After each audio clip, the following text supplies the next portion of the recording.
पंचभिक्षु की कहानी। एक साहूकार के बेटे बहू थी। यह कार्तिक के महीने में सुबह जल्दी उठकर गंगा जी नहाने जाती थी। वह पराये पुरुष का मुंह नहीं देखती थी। राजा का लड़का भी गंगा जी नहाने जाता था।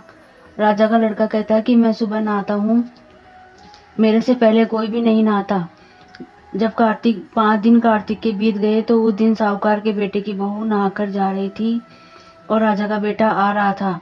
शोर सुनकर जल्दी से जाने लगी, जिससे अपनी मोती की माला वहीं भूल गई।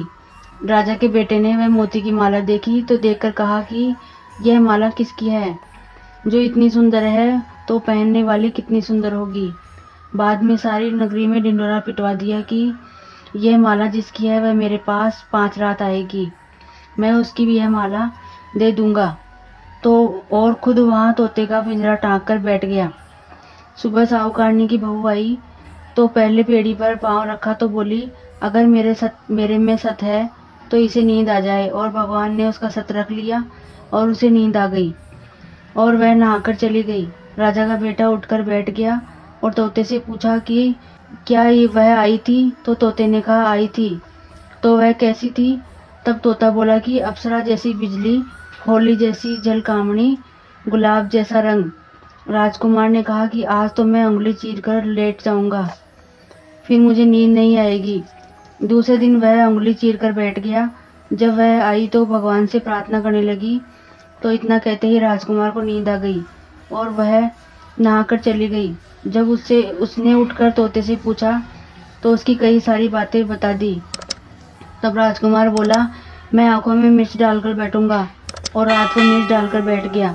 और वह आई और प्रार्थना करी, जिससे राजकुमार ने तोते से पूछा कि आई थी? तो उसने कहा, आई थी। फिर उसने कहा, आज तो बिना बिस्तर बैठूंगा, और वह रात को बिना बिस्तर बैठ गया। तो फिर भगवान से वही बात कही और राजकुमार को नींद आ गई। जब वह नहाकर जाने लगी तो आंख बंद करके चली गई। राजकुमार ने उठकर देखा तो वह नहाकर चली गई।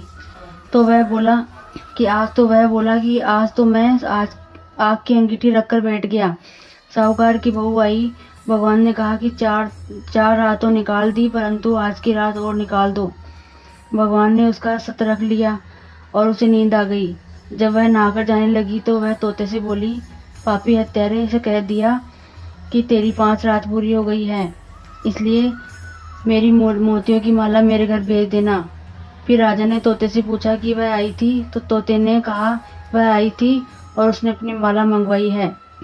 तब राजकुमार ने सोचा कि वह तो सच्ची थी, उसका तो भगवान ने भी सत रख लिया। थोड़े दिन बाद राजकुमार के शरीर में कोढ़ निकल गया और वह तड़पने लगा। तो राजा ने ब्राह्मण को बुलाकर पूछा कि मेरे बेटे का शरीर क्यों जल रहा है?